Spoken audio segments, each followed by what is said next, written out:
Whoa, double tier list. So, it has been nearly 3 years since I've talked about hero abilities in Fortnite Save the World, and not much has changed to the abilities themselves, but we've had a lot of heroes get added to the game, Snow Strike, and that is something that I'd like to talk about. So we're doing 2 tier lists at once today. I'm going to have the left-hand side, which is judging the ability based solely on its own merits, and then on the right-hand side, we're going to see how good the ability can get when it's boosted. Now, there is a bit of a caveat. You can see llamas here and anti-material charge.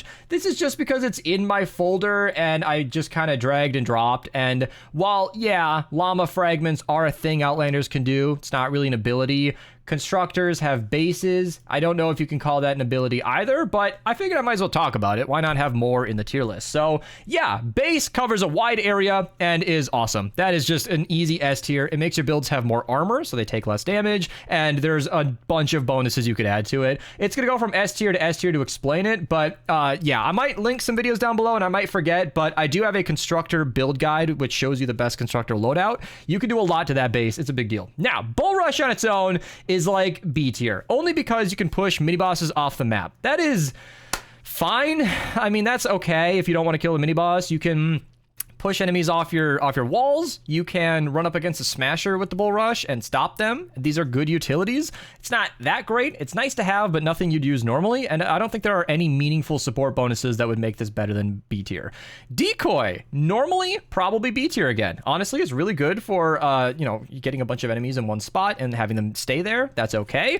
But there is a lot you can do with that. All right, I got a video that I want to show you guys. This will hopefully be linked in the description down below, but this shows what happens when you add all the decoy perks, and I did this in Ventures with the airstrike. So what's happening here is it's pulsing damage. Enemies are going to take ricochet damage while they're attacking it, and when the decoy explodes, it does a bunch of damage and freezes them, but I'm using airstrike on top of it. And that became my favorite Ventures loadout for that season. That was Hexylvania, but I think that applies to most seasons. So normally decoy is like a high B tier, but if you stack up everything you can do on decoy, you can perma-stall enemies and make it kind of an S tier ability. I know that seems high. It's going to be low S tier. I think minigun and all that is going to bump it down, but it is a very, very strong ability when fully boosted.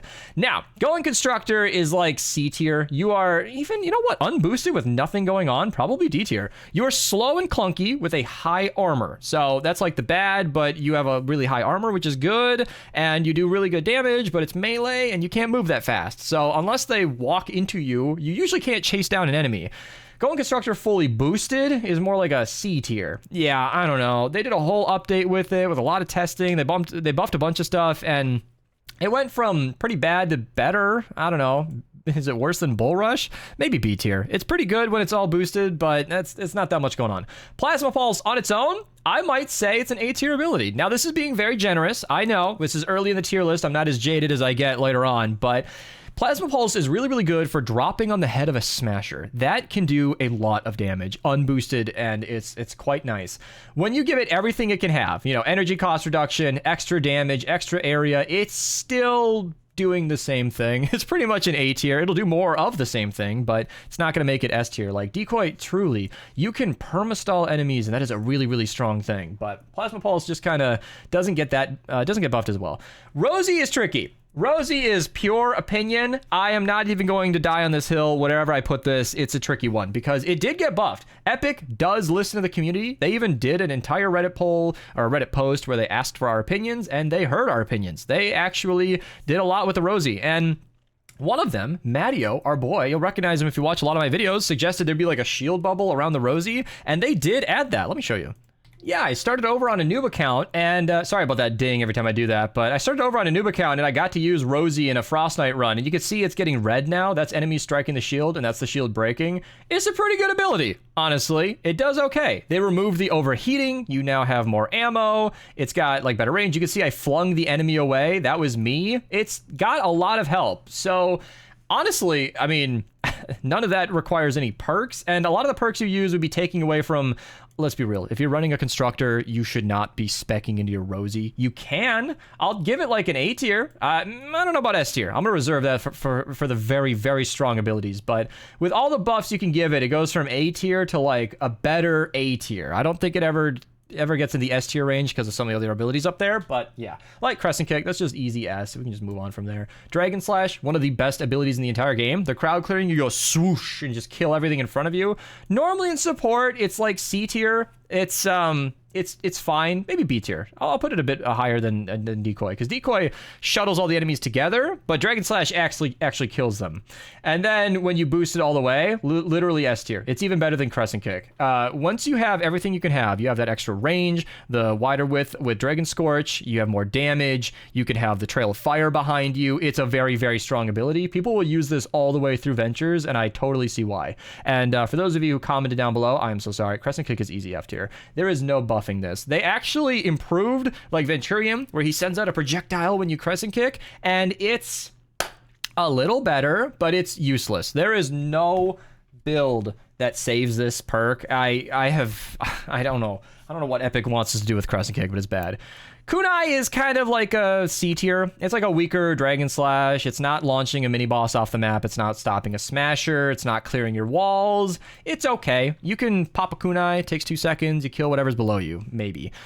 With it all the way buffed, it goes really, really high. Let me show you again. So this is going to be in the 160s. It's not going to do as much, but you can see with the right build, if you kill targets, the cooldown will go down instantly. So I'm scroll down here, but it'll reduce 4.5 seconds per kill if you have Overtake or Hero in the lead, which means if you kill 2 targets, you get it back immediately. You've got Egg Bombs, you've got the Seeking Kunai, you've got the Exploding Kunai. You can see it's not a lot of damage in the 160s, but if you're using this in a Venture season where it gets buffed by a lot of damage, like the Superheroes modifier in the Winterfest, or I'm sorry, Frozen Fjords is now what it's called. That is really, really good. So Kunai can go from C tier, kind of not that great, to pretty high A tier. It's an all right ability. It's not going to carry you to the end of the game. I can't call it S tier, but in the right zones, it's not going to be in the 160s. It's actually pretty powerful. I have a lot of credit for that. Smoke Bomb's pretty much the same. I don't think it gets buffed quite as high, maybe a high B tier. The best Smoke Bomb in the game has a pretty wide radius,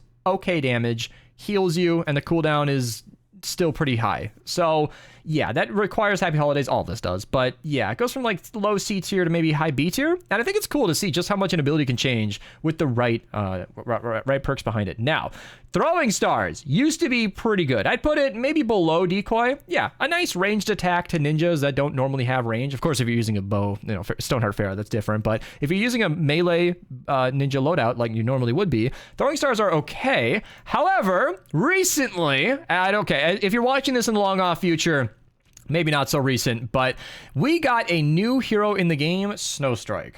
She makes it so that when you throw shurikens at an enemy, they get marked and glowy, and when you kill them with a melee, it lagged my computer before I got my upgrade. It is really, really good. I even ran this in Frostnite on the noob account, and that did very well. That was actually extremely effective. So, yeah, it's amazing to see that it's kind of like a mid B tier ability. Throwing Stars are really good, but if you put Snowstrike in there, and honestly, you don't need much else, I legitimately think this is an S tier ability. It held up in low level Frostnite. It's not going to be carrying you in 160s, neither is Dragon Slash, but I'm looking at Ventures and Venture seasons that buff your abilities, which are 2 very valid use cases for 40% of the year, maybe 60% of the year. I think at least 3 out of 4 Venture seasons at least benefit abilities in some major way.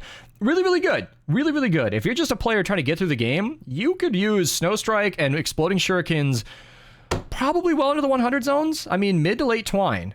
Again, not 160s, not MSK or anything, but man, Snowstrike goes a long way. She's a brand new hero. Anti-material charge, easy S tier. You farm. I don't need to explain that. You punch everything and you get loot. It's just amazing. It's why we use Outlanders. Teddy. All right. Teddy in support is kind of a thing where I don't know how to place it. It's really nice for extra damage. It's functionally a drone. For that reason, I'll put it in like maybe high A tier. It's like a Rosie that you don't have to pilot, so it's nice to just throw down. A full Teddy build is not going to carry you in the 160s. I've seen a lot of commenters say otherwise. It will not. I have tested this a lot. I've used the Teddy with and without Cyberclops.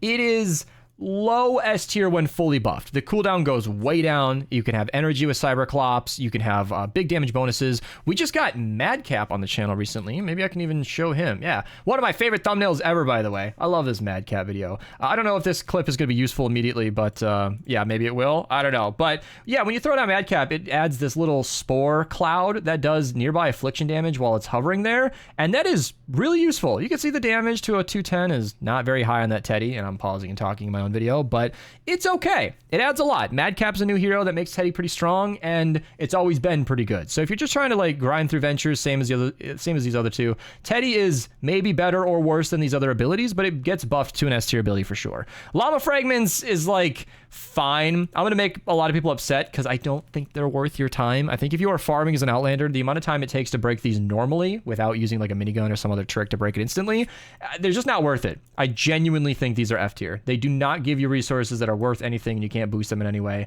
I just don't think it's worth your time. You might disagree. You can disagree. You play however you want. That's fine. I'm gonna ignore them. You do what you do, but I'll just put it low. Phase shift, honestly, easy S tier. I don't even care. S tier because you're just moving around the map. You're dashing, dashing, dashing, dashing. I can't think of a time when I ran an Outlander that had phase shift and I didn't use this constantly. It's just basic movement. We always hold the Baron, tack sprint when we can, and phase shift when we run out. Like, it's just an amazing ability. Yeah, simple S tier. Like Demon Gamer said in my chat, I record these live. Twitch link down below if you guys ever want to watch these get recorded. And these do get scheduled on my channel because I usually record a lot at once. So if you guys want to see any videos early, you can become a channel member, link down below, and you can join on the channel. I will never paywall my content permanently. I don't plan to. I might find something that could be paywalled, like I don't know, behind the scenes or whatever, but you're never going to miss anything good. So if you want to see stuff early, that's an option. But yeah, simple S tier on that one. Now it gets boosted a lot. So now I need to think about what's important here, because you can reload weapons with Chaos Agent, and that can make abilities very, very, very viable. I know Phase Shift has been responsible for some of the highest damage outputs I've ever seen in this entire game. That build did get nerfed significantly, so I don't even want to show it. I'm sad. But that used to be where you reload the Blackout and boom for 2 million damage. And that got nerfed, so it's not as big of a deal. But I'm not talking about boofing weapons, boosting and buffing weapons. I'm talking about just getting around the map. I think maxing out Phase Shift with like Flash AC in the lead is really, really good. I think it just goes from S tier to S tier. I think actually doing damage and playing the game is there, but I like how simple it is. I want to put it in high S tier. I think getting around in mobility is just a simple fact that we want it. We want to go faster, and I'll put that up all the way there. Now, Seismic Smash. I like this one because I feel like a lot of people don't respect it. I don't have good gameplay of this to show you guys, but when you pound the ground in Seismic Smash, it actually does really decent damage with no buff whatsoever. And I'm putting it higher than A tier, not because I think it's better than Rosie or Plasma Pulse. This Plasma Pulse will do a lot more to a Smasher, but in most normal scenarios, you're not going to be relying on a Plasma Pulse for a Smasher, and the Seismic Smash is just going to pair really well with an ability or a good loadout you probably already have. If you're running Beetlejuice, Ranger, Deadeye, or maybe even like a Teddy build, you're just going to have Seismic Smash. You don't even need to spec into it, and it's just going to do really good damage to all the enemies in front of you without any help at all. A full Seismic Smash build. In fact, we even got to feature this on the channel when it was bugged, and I don't even think I can find... Yeah, there we go. So we had a bug in the game where it had no cooldown, and spamming this was really fun, but it was patched really, really quickly. So with no cooldown whatsoever and, good accuracy, you could do really, really well with the Seismic Smash. I'm about to die here, but yeah, Phase Shift saving me. So it, at its peak, is like S tier maybe, but that's not normally possible. So I think when you boost a Seismic Smash as far as it goes, ironically, oh my god, this is gonna be the first one. I think I might do this. I've never considered this before. It might not be fair. I think when you are boosting a Seismic Smash, considering Seismic Smash is always available next to Phase Shift, or mostly is, and you usually have it because you're doing something else with your Teddy or your main weapon, honestly, I think if you're boosting Seismic Smash with the perks available in this game, you are giving up more than you're gaining. I'm actually gonna make it lower. I seriously believe that. I think if you are boosting Seismic Smash, it'll do more, but you're gonna give up perks that are so much more useful to your character. Now, don't get me wrong. You can make it stronger. It'll be a better Seismic Smash, maybe high A tier, but you're going to be giving up something somewhere, and it's just not worth it. You should probably never spec in a Seismic Smash. If anything, do like Vanguard Southie that reduces the cooldown and stop there. That is like the most you should do to this. Just mostly leave it alone. Shock Tower. I love Shock Tower. I think it's really fantastic. High C tier. Yeah, because the best Shock Tower you're doing is just stunning a crowd in front of you. It doesn't usually kill whatever you're attacking, and it needs a lot of help to do that. So when it's fully maxed, I think it's really close to Teddy. I would say it's like a high A tier. You can give it Shock Tower Affliction, cooldown, straight up damage. Full Shock Tower builds are very, very strong. In fact, I just featured Madcap on the channel. Let me go find that for you. And with that update, we got Mayhem. She adds it so that when you throw a Shock Tower down, it will stun the enemies in front of you. So here's what happens. You're running around, okay? You got Mayhem, you're waiting. You take out your Shock Tower, throw it down on the ground, and it'll connect a line right here between you and your target. And that line does a pretty good amount of damage. It's not a tremendous amount, but it's pretty strong. And we found that maybe not in the 164 players, but in the right Venture season, you know, get a good cooldown on that with Ventures.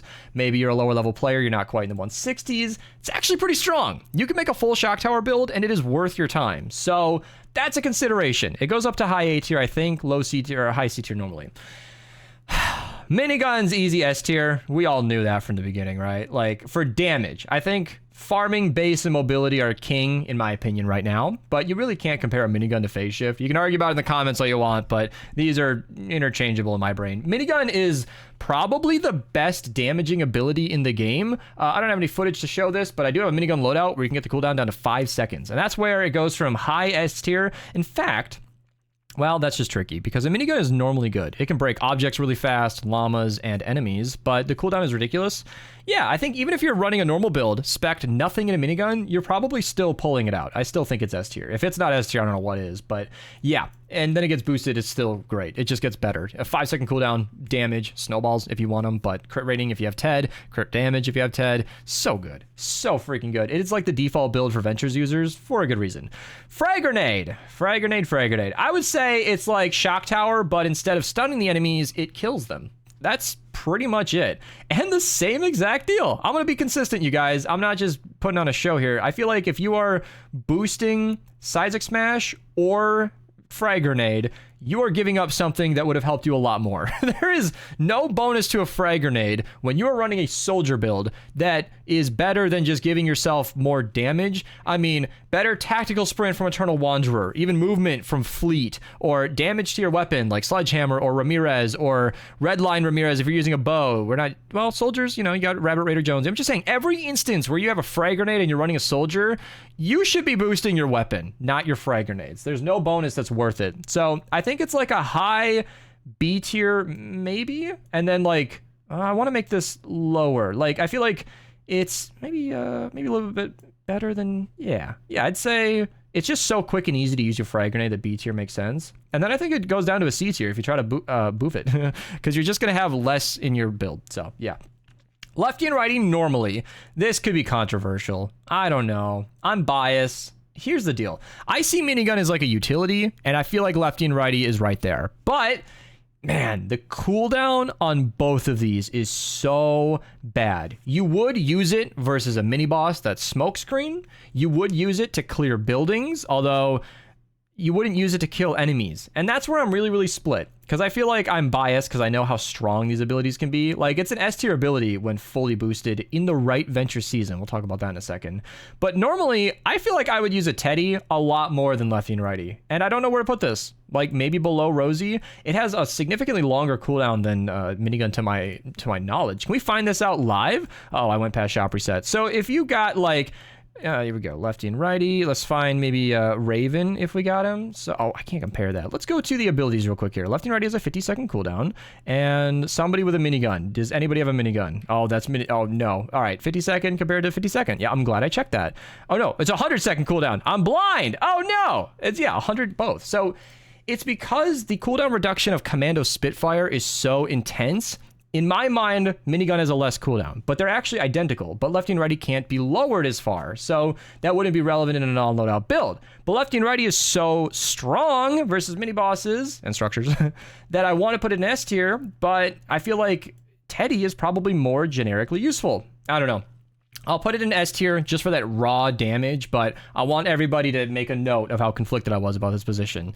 It's really tough. It's really tough to compare abilities, but it depends on the build. If you're using an Outlander, normally damage isn't your focus, and a Teddy is great for cleanup. If you're using a Soldier, you typically have a weapon that is much stronger than the left and righty, and you are often ignoring that ability. So it's really, really tough to compare those.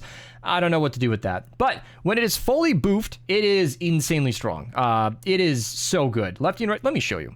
In the Season of Frozen Fjords, you have this build right here, where you can run totally rocking out and look at this, and a launcher. So what happens is if you use your lefty and righty, it does a tremendous amount of damage. So here you go. You just launch the rocket into the crowd and look at the reduction. So let me get my face cam out of the way and maybe make this full screen and scroll down. So this is before I launch the rocket. Let me go to the 82-minute mark. Yeah, okay. So my cooldown is 76 seconds, and then I get 4 seconds per kill. Boom, we're down to 45. If you get it set up right, you can reduce your entire cooldown in 1 or 2 shots. Look at it chunk. Every crowd I shoot at, it just goes down, and then my lefty and righty is completely available. So for one venture season out of the year, lefty and righty is king of everything. But that's only one venture season. Rage modifier is pretty good as well. I'm still going to keep it up here in S tier. I think that's where it belongs when it's fully boosted, but it should be recognized that in regular 160 missions throughout the year, it's just not quite that crazy. Now, last two. Shockwave and Grenade are pretty much the same, actually. There is an exception where Shockwave and Archetype Havoc can increase your movement speed in dungeons, but that is so niche that I'm just, well, in any zone, but dungeons it's most useful because a lot of people are running a minigun build. Archetype and support lets you go faster. That's specifically for dungeons, so I'm just going to leave that alone. But I feel like they're so similar. It's just an area of damage, and you use it periodically. If you're boosting your Shockwave, you're probably losing something more valuable. I'll just match that to the grenades. And Warcry. I'm going to put Warcry in S tier, honestly, for the damage. It is just great. You're boosting yourself and your entire team briefly, and it's got a crazy cooldown. I will say, with a loadout, I know about the insane rocket loadout and the fact that if you go all in on Warcry, you can make some crazy builds out of that. It can be worth it. It can be worth it. You can have a lot of fun with that. I think you're usually losing more than you're gaining, but for this instance, I think just boosting yourself and your entire team is worth it for that support role. It makes up for it in the end. So there you go. 2 tier lists in 1, ranking every hero or every ability in Fortnite Save the World. Like the video if you liked it. Subscribe. Again, channel members get videos that are scheduled early if you want that. And that's it.